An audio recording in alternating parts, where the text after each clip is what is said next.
अमरावती शहरात पहाटे वादळी वाऱ्यासह पाऊस. नवनीत राणा यांचं कार्यालय जमनुदोस्त. अमरावती शहरात शनिवारी पहाटे वादळी वाऱ्यासह झालेल्या अवकाळी पावसामुळे मोठे नुकसान झाले आहे. अनेक वृक्ष उन्मळून पडले आहेत. भाजपच्या उमेदवार नवनीत राणा यांचे रेल्वे स्थानक चौक परिसरातील मुख्य प्रचार कार्यालय जमनुदोस्त झाले आहे.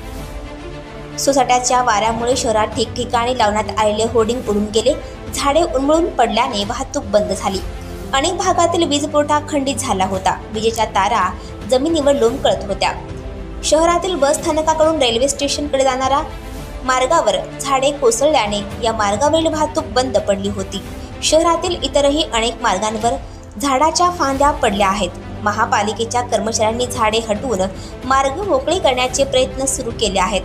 बस स्थानकांकडून इरविन चौकात जाणाऱ्या मार्गावर विजेच्या तारा व झाडे कोसळली. खापडे बगीचा परिसरात दोन्ही बाजूने झाडे पडली. शाळेच्या भिंतीवर देखील झाड कोसळल्याने शाळेकडे जाणारे दोन्ही मार्ग बंद झाल्याने शाळेला सुट्टी देण्यात आली.